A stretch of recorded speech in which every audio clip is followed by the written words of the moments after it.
pengetahuan maka kau mengetahui engkau akan bahwasanya harta itu tiada bersama-sama dengan dikau ke dalam kubur, dan hanya saja yang menyertai akan dikau ke dalam kubur itu adalah segala amal engkau yang baik dan yang jahat, seperti bersedekah dan zikir. Jadi ini menjadi pengarang kitab ubat, beberapa ubat supaya hampir berisi penyakit kikir. Ada obatnya. Apa obatnya? Yang pertama adalah ilmu, harus berilmu. Jadi untuk menghilangkan sifat kikir atau penyakit kikir, malar, bakhil, itu obatnya adalah ilmu, pengetahuan. Apa ilmunya? Apa pengetahuannya? Pengetahuannya adalah mengetahui bahwa namaran harta itu kada dibawa ke dalam kubur. Malah harta itu kada dibawa ke dalam kubur. Seorang meninggal berisi amas, umpamanya amas berpati-pati. Seorang meninggal kira-kira dikuburkan ke dalam kubur, kira-kira amasnya ada.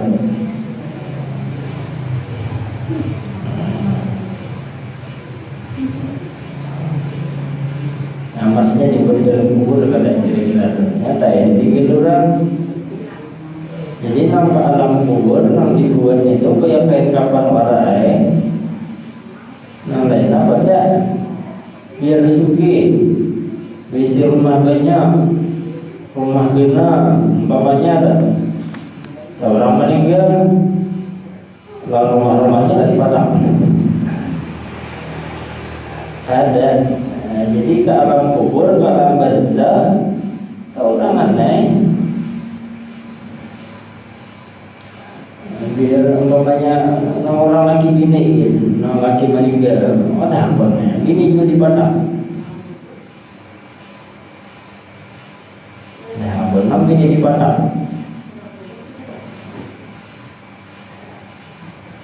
Jadi seorang ini kita yang menggenap alam barzakh meninggal, tidak nanti bawa harta benda itu tinggal berdaan. Pada di dalam tabunnya, yang dibawa itu kecuali harta benda yang disedekahkan. Itu yang tak bawa. Memang ada yang habis dipakai kesan berlebihan warna. Jadi apa? Jadi amal buruk benar. Amal buruk ini bila dibawa, amal buruk kita bawa juga enggak akhirat bawa juga. Amal barzakh cuma mengalihi. Ya amal jihad kita ini tak bawa juga. Alam kubur cuma amal buruk ini mengalihi, melampahi. Namunnya amal baik membantu kita akan di dalam kubur. Menyamal baik, namanya amal jihad, amal yang baik melampahi, malah menambah siksa kita. Alhamdulillah, mudah-mudahan kita diselamatan berdaan. Nah ini kita harus menyadari jujur, nama disadari bahwa namaran harta kada dibawa ke alam barzakh. Jadi harta yang dibawa itu adalah harta yang kita pakai biasa beribadah. Itu yang dibawa ke alam barzakh. Harta yang disedekahkan itu yang dibawa. Amun diisi harta dipakai biasa yang maksiat atau dipakai biasa sesuatu yang kada berfaedah di jalan Allah Ta'ala, kada berfaedah di sisi Allah Ta'ala, kada dinapa-napai, kada jadi napa-napa, bahkan itu mengalihi. Karena kita ditakuni harta yang kita diberikan, harta yang diberikan oleh Allah Ta'ala, jangan apa yang kita terima yang diberikan oleh Allah Ta'ala kepada kita itu kada kita gunakan amunnya dipakai sebagai ibadah selamat. Tapi kalau dipakai sekedar berlebihan warah, dipakai sesuatu yang kada bermanfaat di sisi Allah Ta'ala, nabar. habis sampai dalam. Nangaran kita ini ada kewajiban ngarannya bersyukur. Apa itu bersyukur? Ya, bersyukur itu bila kita dapat nikmat, dapat harta, dapat duit, umpamanya. Bersyukur itu wajib. Bersyukurnya adalah memakai harta tadi, rezeki tadi, duit tadi, bisa beribadah. Itu artinya bersyukur. Itu wajib. Bila dapat nikmat wajib kita bersyukur. Bersyukurnya wajib. Bersyukur itu hukumnya wajib. Kita dapat nikmat dipakai bisa beribadah, syukur namanya. Nikmat mata dipakai bisa melihat Al-Quran, dipakai bisa baca Quran, bersyukur namanya. Berisi nikmat apalagi kalau berjalan, nikmat juga dipakai bisa sembahyang, dipakai bisa hadir pengajian. Itu nikmat. Jadi itu, itu syukur namanya. Awak sehat, awak sehat, alhamdulillah nikmat itu. Kalau dipakai kesan apa? Kesan untuk ilmu, dipakai kesan beribadah, dipakai kesan macam-macam yang bernilai ibadah di sisi Allah Subhanahu Wa Taala. Nah itu artinya syukur. Bantu orang kan, menolongi orang kan, itu syukur itu artinya. Itu artinya syukur. Dan bahwasanya segala harta itu milik Allah, milik bagi Allah, dan memberi ia akan dikau daripadanya supaya engkau belanjakan pada pekerjaan engkau yang berfaedah. Ini ujar pengarang kitab, nang harta nang kita pakai saat ini itu adalah berdaan ampun Allah Subhanahu Wa Taala, berdaan ampun Allah Subhanahu Wa Taala. Binanya ya pun kita ini binanya padahal ampun Allah Subhanahu Wa Taala.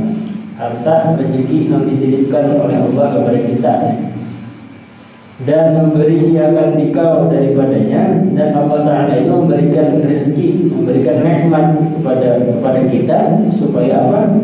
Supaya tujuannya tadi untuk dipakai kesan beribadah, dipakai kesan beribadah. Belanjakan pada pekerjaan engkau yang berfaedah. Yang berfaedah ini artinya memang bernilai ibadah.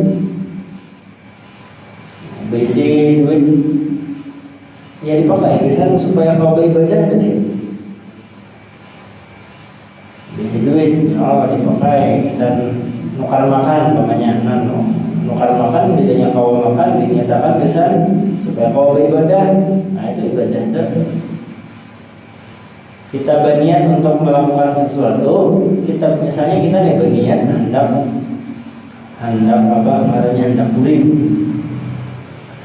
guling kita nih. Lalu berniat di dalam hati aku nih guling siang ini, umpamanya nih supaya malam kaina kawak bertahajud umpamanya. Nah itu guling itu beribadah, termasuk ibadah walaupun pekerjaan yang boleh atau mubah, tapi bernilai ibadah karena dinyatakan kesan beribadah.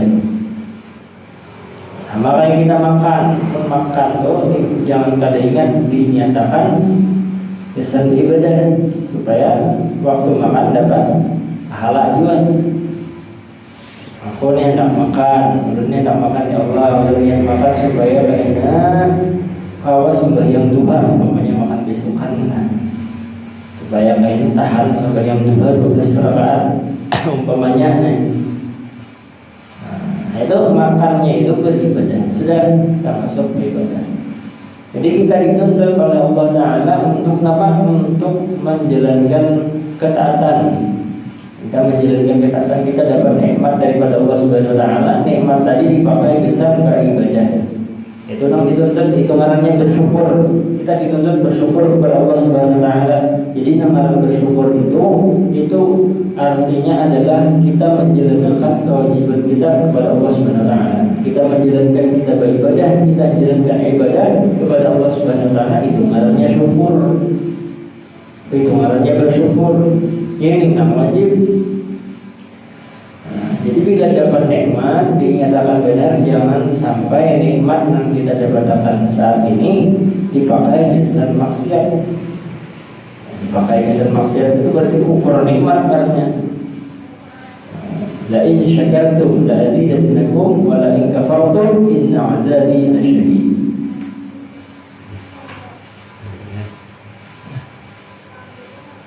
Dan bahwa engkau ketahui bahwasanya menahan akan harta itu jika karena hendak bersedap-sedap dengan dia keinginan, maka pahala akhirat lebih sedap daripadanya. Dan menaikkan keinginan itu tabiat binatang, dan membelanjakan harta pada taat itu tabiat mereka yang berakal. Jadi ujar pengarang kitab, bila kita tuh ada keinginan hendak mengumpulkan harta, menoyong-noyong harta, bermanoyong-noyong harta, mengumpulkan harta, tapi tujuannya yang baik, tujuannya hanya semata-mata mengumpulkan harta, bangga dengan harta yang banyak, mengumpulkan harta, ada tujuannya yang baik, ada tujuannya bisa beribadah, dan itu apa adanya, itu ujar pengarang kitab. Apa di sini sambutannya? Nah, jika presiden jika karena hendak bersedap-sedap dengan dia pada keinginan maka pahala akhirat lebih sedap daripadanya. Dan bahwa engkau ketahui bahwasanya menahan akan harta-harta itu jika karena hendak bersedap-sedap dengan dia. Jadi bila kita hendak mengumpulkan harta, tapi tujuannya mengumpulkan harta ini salah. Tujuannya hanya untuk mengumpulkan orang, bermegah-megah tadi. Nah, tujuannya untuk bersedap-sedap, untuk berpoya-poya, mengumpulkan harta, tapi tujuannya bersenang-senang.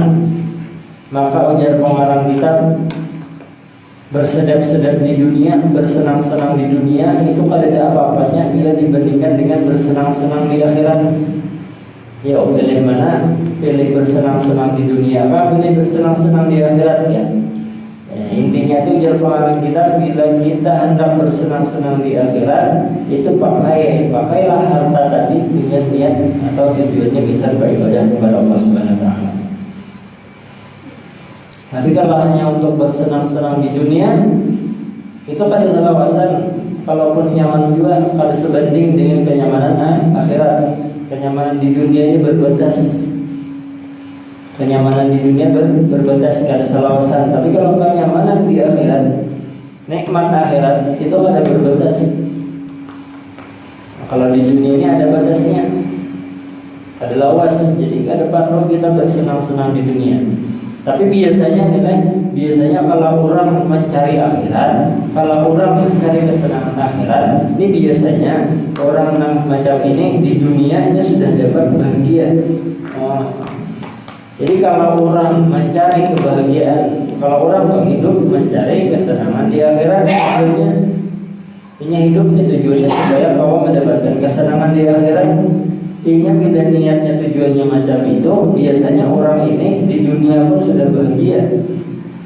Tapi kalau orang hanya mencari kesenangan dunia, hidupnya hanya untuk mencari kesenangan dunia, akhiratnya ada dapat. Akhiratnya ada dapat.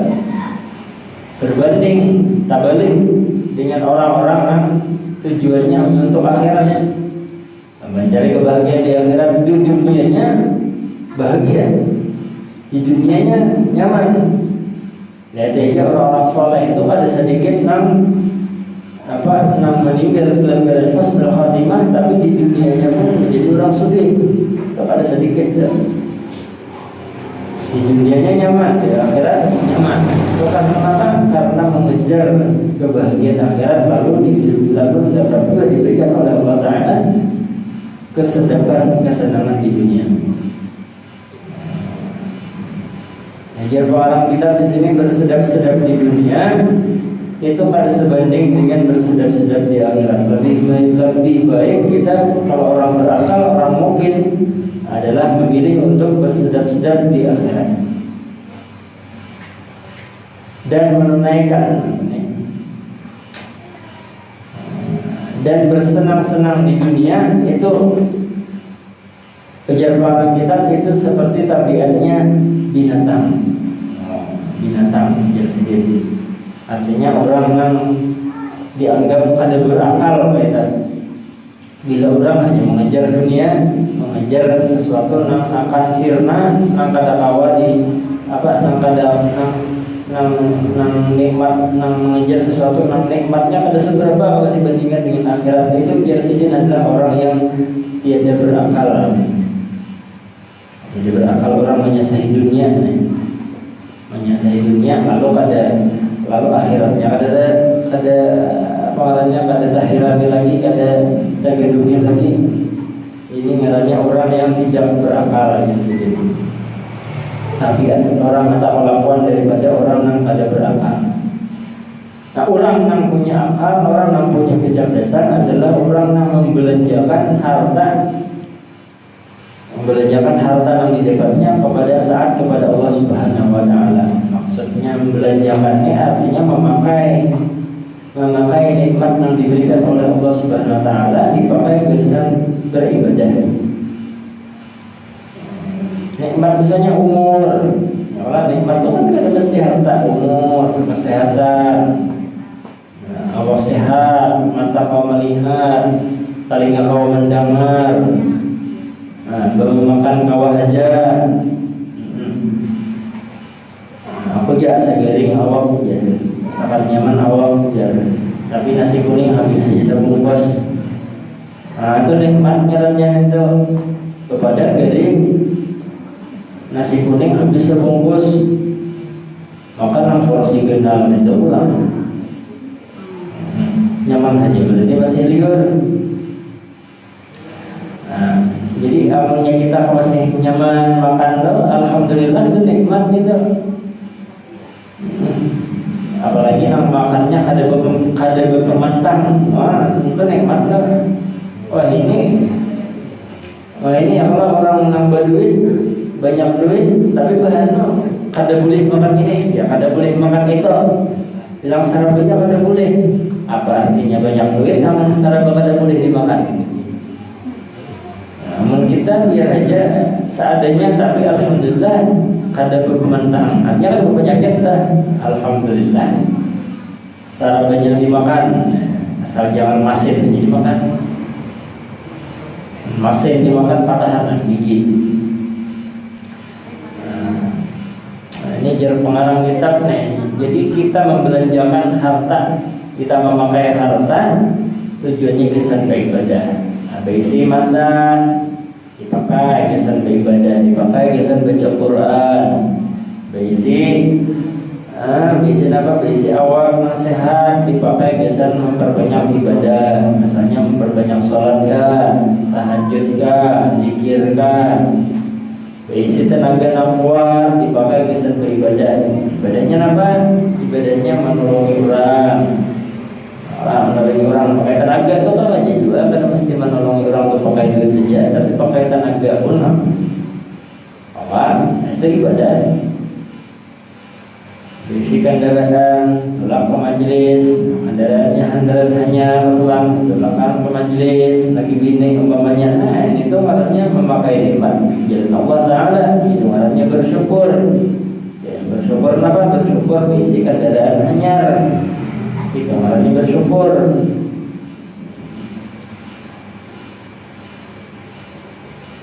Itulah maksudnya bersyukur. Itulah diwajibkan oleh Allah Taala kepada kita. Ya, bersyukur itu nama wajib. Kalau syukurannya kada diwajibkan syukuran. Baru kita bila dapat nikmat bersyukur, harus ada syukurannya, jangan mesti. Tapi yang wajib itu adalah bersyukur. Syukuran bagus saja bang, syukuran itu keselamatannya, kalau berdoa macam-macam. Tapi itu begini mampu aja. Memang wajibnya adalah ketika dapat nikmat itu adalah bersyukur. Ada besi mobil hanyar, wajib bersyukur. Apa itu caranya bersyukur? Dipakai mobil tadi kesan beribadah. Dibawa ke majelis dibawa ke mana tempat yang dimana ada majelis zikir, umpamanya itu bersyukur besi mobil. Atau dibawa misalnya menolongi orang umpamanya orang gering, umpamanya kita bawa ke rumah sakit, itu bersyukur besi mobil. Dan jika adalah ia menegah harta dan menahannya itu karena karena dicadangkan untuk anak, maka seolah-olah ia meninggalkan anaknya dengan kebaikan dan datang ia akan Tuhannya dengan kejahatan. Maka ia sehabis-habis bodoh karena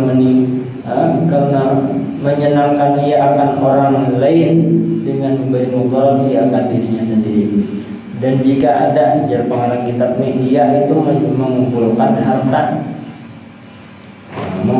harta karena dicadangkan untuk anak, misalnya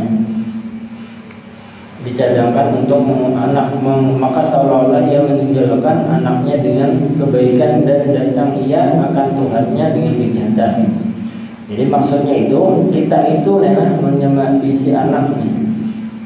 Anak itu jangan semata-mata ditinggalkan harta, jangan dicadangkan atau dikumpulkan hartanya aja, dikumpulkan harta di sana. Tapi kayak apa caranya kita itu memberi si anak itu harus dibimbing agamanya, harus diajarkan ilmu agama sedini mungkin.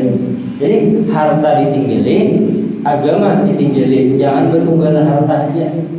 Karena harta bertunggal, kita meninggali anak, meninggali harta aja. Ada ilmu agama di jar pengarang kita tuh seakan-akan meninggalkan kebaikan kepada anak, tapi sebujurnya itu kejahatan. Kenapa? Karena si abah, si orang kita ini kadada membimbing, kadada meninggali ilmu agama, nanti kumpulkan, nanti tinggali hanya harta. Jadi kada boleh kita itu ke si anak jangan hanya ditinggali harta, tapi juga harus ditinggali ilmu agama. Jadi umpamanya kita ini kada alim, kada bisa belajar ilmu agama, disuruh anak tadi cari guru atau kita cari apa guru bisa belajar, kita nama ongkosnya, si anak tadi kita memberi hadiah dalam si guru tadi, namun kita bagi si anak kita kada mau pelajari, kita suruh anak kita mendatangi kalau guru belajar ilmu agama, belajar mengaji kah, belajar mengaji, penting belajar fikih kah, umpamanya belajar sembahyang kah.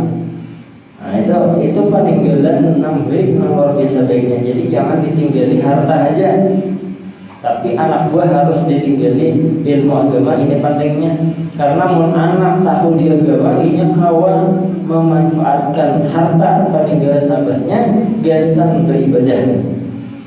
Jadi kena kebaikannya tak boleh gasan kuitannya. Namun ditinggali harta orang, anak buah ini ditinggali harta, kada ditinggali ilmu, ya habis gitu. Jadinya akhirnya seorang kada dapat apa-apa. Nah, jadi penting benar kita kada alim sudah, maka suruh anak tadi belajar cari guru. Yang kada cari, kita mencari orang guru. Bila sudah ada gurunya, maka kewajiban kita sebagai kita adalah memberi hadiah lawan gurunya tadi.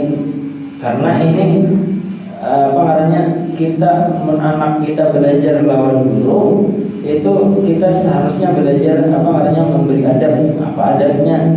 Itu kalau lawan guru adalah hadiah kita. Itu adab.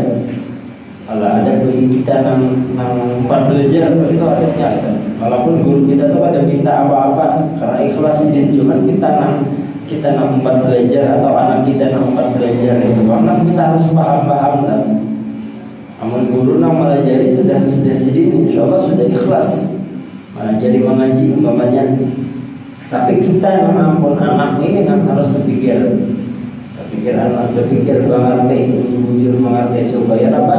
Supaya anak kita ini bujur-bujur mendapatkan ilmu yang berkah dari gurunya.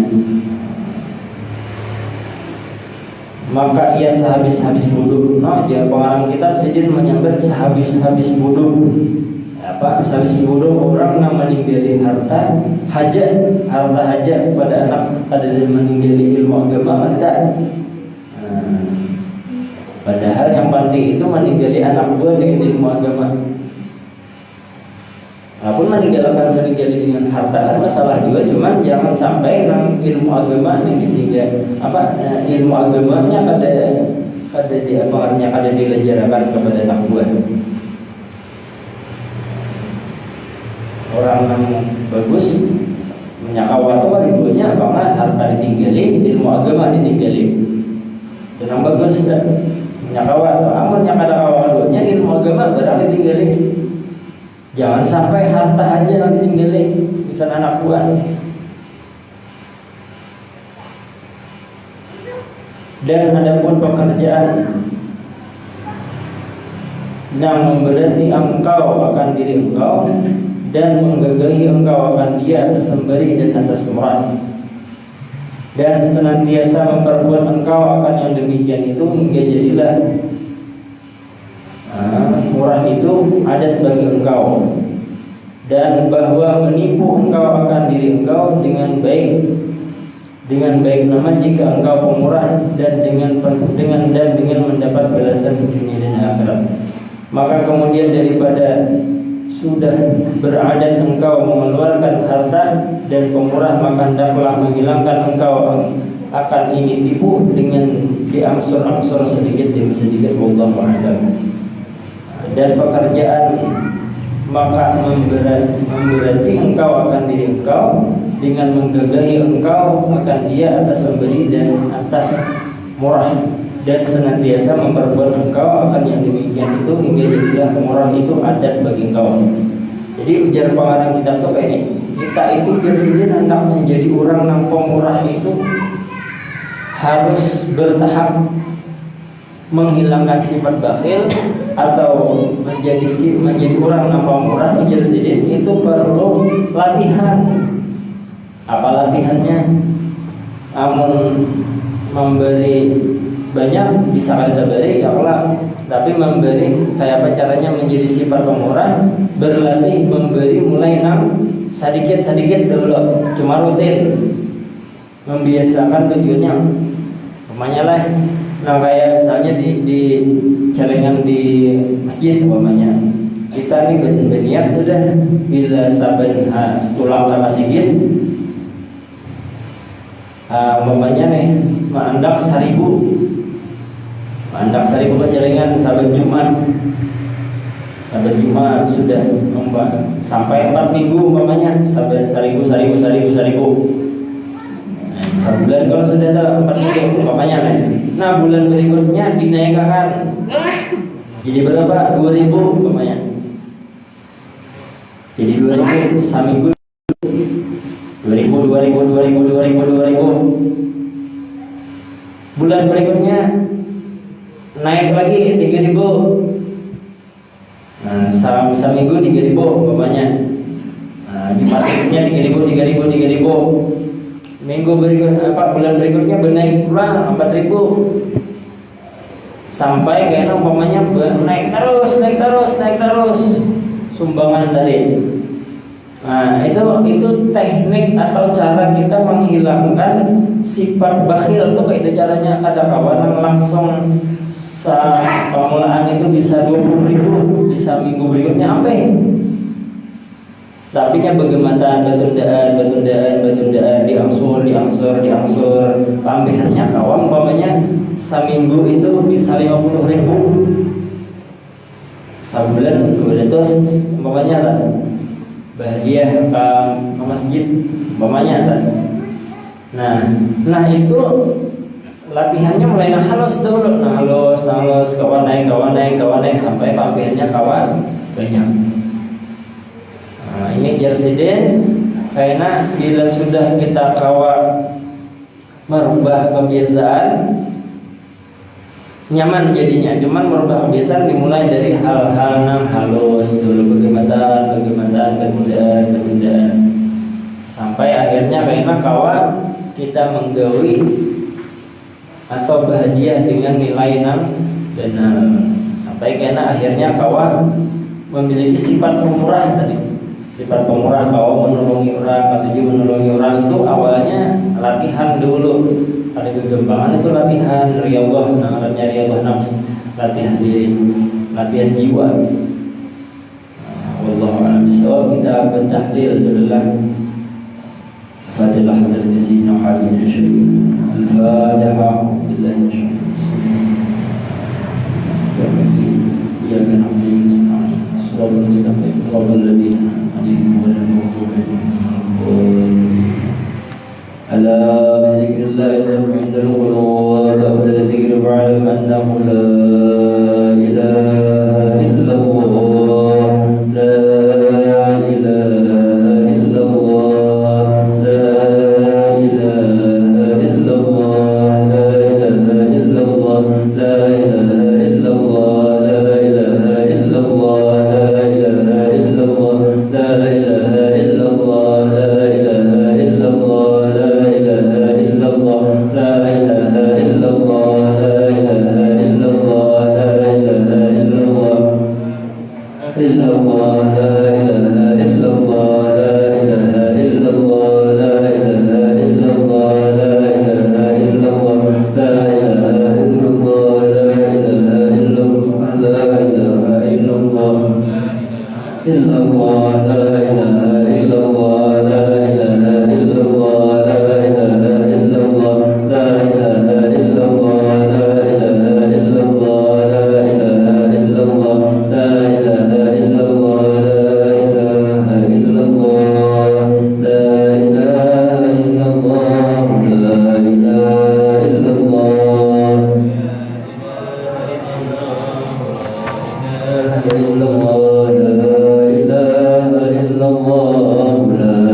المسلمين من هاجر ومن زاد وسن الحكم محمد بن علي الحبيب عن خير الفقيه والحبيب عبد الرحمن السقاف وذكر السقراء الحبيب عبد الله عجل السن اكبر والحبيب بن عبد الله عجل السن عدني والحبيب مار المطار والحبيب بن سيد العين والحبيب مار بن عبد الرحمن العطاس بن ابي بشير قارص بن ابي جبريل والحبيب عبد الله بن عبد المعيري والحبيب علي بن مسلم الحبشي والدريم وسيول من النساء والرجال السندرك والحبيب عبد الله محمد بن سليمان الجزومي والشيخ محمد بن البصيري والشيخ معتز الدميري ثم الى رسول الله عليه الشيخ عبد القادر الجيلاني وقد بن حوال الشيخ ابي زين القسطنطيني ديفر الميزان وقد بن علماء الامام محمد بن محمد الجزيري وسيدنا احمد الربيعي وسيدنا احمد البلوي وسيد ابراهيم السوقي وسيدنا محمد بن سنه حبيب محمد بن سلمان المالي والحبيب السوقي ابو الرحمن بن الله بن يقر والحبيب محمد رحمه الله ونابل وعن الشيخ مدرشد بن عبد الله بن جرير بين الشيخ زين العلمي بن عبد الصمد بن جرير بن الشيخ منكشف الانوار بن ياسر البجري